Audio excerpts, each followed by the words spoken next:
Meus irmãos, a paz de Jesus, peço aos irmãos que se inscrevam no canal, que curtam esse áudio e que ativem também o sininho para receber as notificações.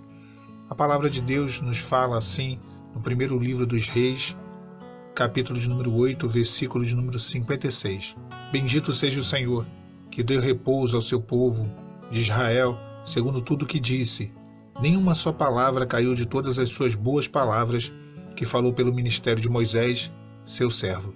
Salomão aqui nesse capítulo, ele abençoa o povo e exalta ao Senhor por tudo que o Senhor tinha prometido que faria, que fez e cumpriu. E Salomão ele reconhece isso.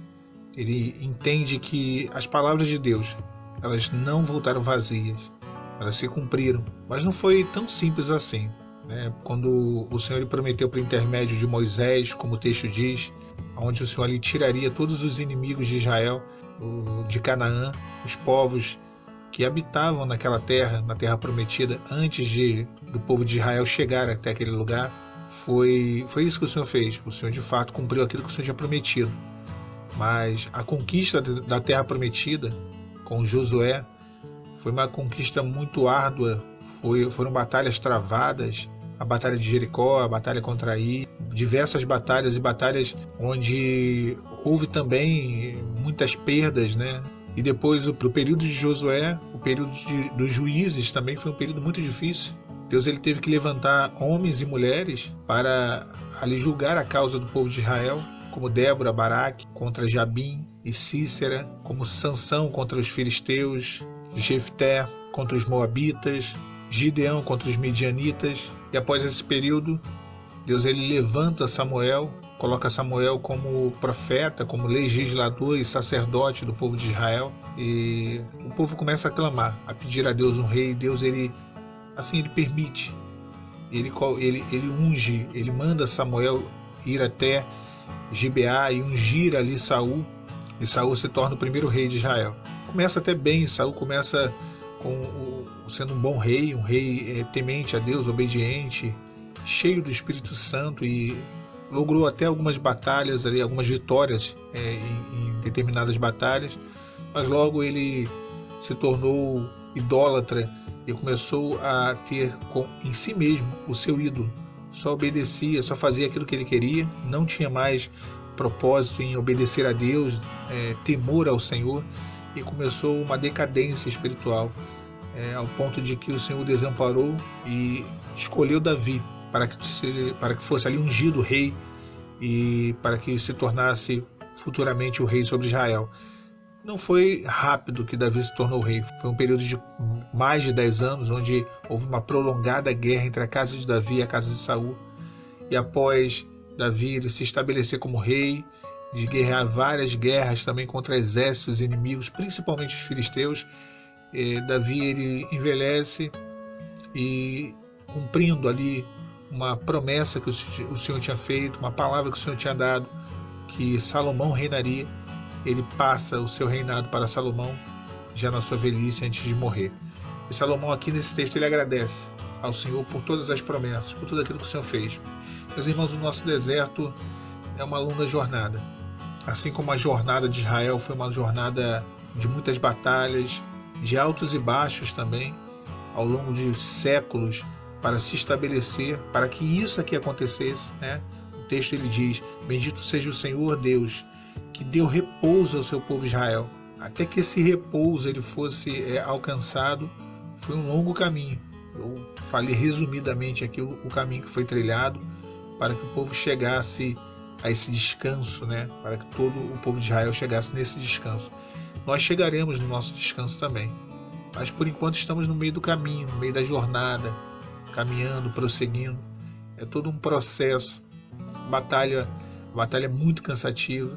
Tem dias que, assim como Israel, teve momentos ruins, teve períodos ruins. Nós sabemos que é difícil manter uma constância, se manter sempre no auge, na busca pela restauração é difícil. A gente consegue estabilizar, vamos dizer assim, né? A gente consegue viver e não mais viver em função da restauração. Não, a gente busca a restauração, mas vive a vida normalmente.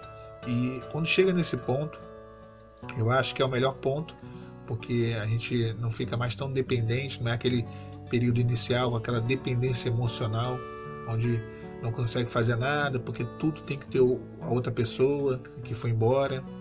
Aí sem ela você não consegue passear, não consegue fazer as suas atividades, não consegue fazer mais nada, né?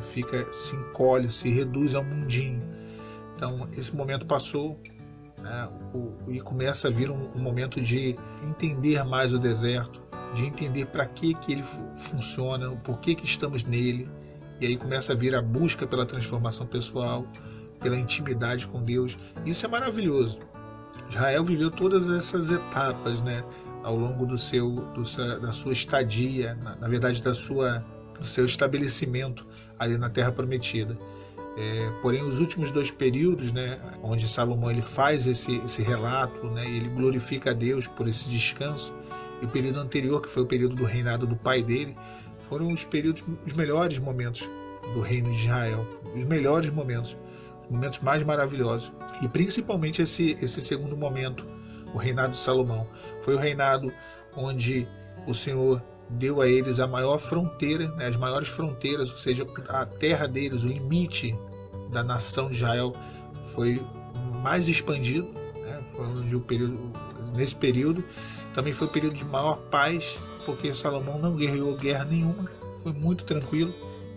Esse período de muita prosperidade, de muita riqueza. Então Deus ele vai fazer isso conosco. A gente já pode até vislumbrar a terra prometida, né, os milagres, as bênçãos, né, passeando com a família, né, no shopping, viajando para a praia, viajando para a serra, né, fazendo aquele churrasco maravilhoso no final de semana. Isso tudo já pode ser colocado na mente. Isso é certo. É certo. Nós temos essa certeza, porque a garantia é Deus quem dá de que Ele vai restaurar o casamento, de que Ele vai restaurar a família. Só que esse momento que nós estamos vivendo agora, nós ainda não entramos no descanso. Nós ainda estamos na peleja. Estamos ainda tomando posse da bênção e pelejando. E eu sei que às vezes é cansativo para os irmãos, também é cansativo para mim.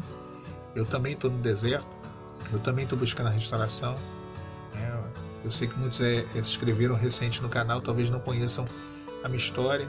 Eu estou há um pouco mais de 1 ano no deserto, estou 1 ano e 3 meses, 1 ano e 4 meses mais ou menos. Então assim, só que posicionado mesmo há 1 ano, né?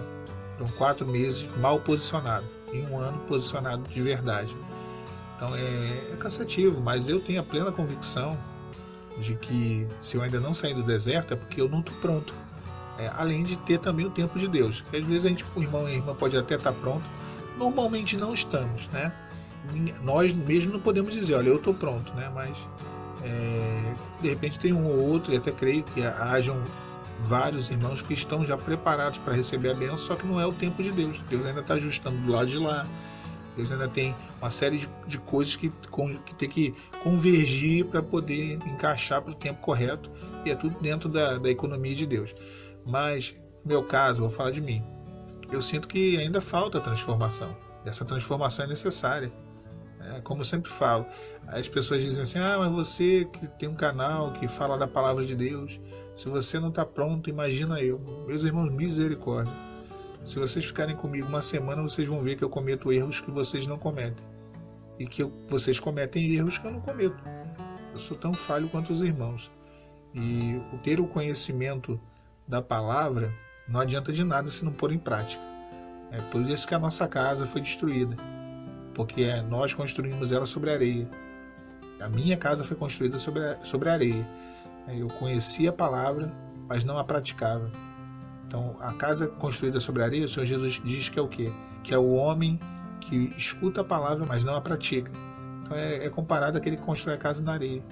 Vem o vento, a tempestade e leva embora. Então, foi o que aconteceu. Temos que praticar, começar em mim. Não é fácil, é uma batalha. O período em que Israel foi se estabelecendo ali é interessante porque o Senhor ele não tirou todos os povos da terra de Canaã. Ele não tirou. Até tem um texto que fala sobre isso, que ele permitiu com que esses povos ficassem ainda remanescentes ali, para que quando Israel se desviasse do caminho do Senhor, quando Israel começasse a esfriar espiritualmente, Deus ele levantaria esses povos para afligir ali, para poder atacar o povo de Israel e ele se inclinar de novo ao Senhor. Olha como que Deus ele faz, né? Coisa interessante, porque o Senhor ele sabe que nós só buscamos Ele quando o negócio aperta para o nosso lado. Isso é comum ao ser humano. Quando a coisa fica feia, quando a coisa aperta, aí a gente vai e recorre ao Senhor. Então mesmo depois, né, que a gente tomar posse da terra prometida, como Israel tomou, as lutas não vão acabar não. O casamento foi restaurado, mas é um processo, né, diário, de vigilância, de santidade, de busca. Se parar a oração, se parar as madrugadas, se parar o jejum, corre um grande risco de a gente passar de novo por um novo deserto. E ninguém quer entrar depois de ter saído num novo deserto, né? Misericórdia, ninguém quer. Realmente, eu não quero. Eu posso falar por mim. Então, Salomão, ele diz: bendito seja o Senhor que deu repouso ao povo de Israel, segundo tudo que disse. Nenhuma só palavra caiu de todas as boas palavras que Deus ele falou por intermédio de Moisés. É isso, tudo que o Senhor fala, tudo que o Senhor promete, Ele cumpre, Ele faz até melhor do que pedimos ou pensamos, é o que a Bíblia diz. Ele nos concede abundantemente mais do que pedimos ou pensamos. O Senhor vai operar um milagre, o Senhor vai restaurar todas as coisas. Descansa, confia nele. Uma semana acaba, uma outra semana se inicia, mas a certeza que nós temos é que o Senhor ele é conosco. Fiquem os irmãos e as irmãs com a paz do Senhor Jesus.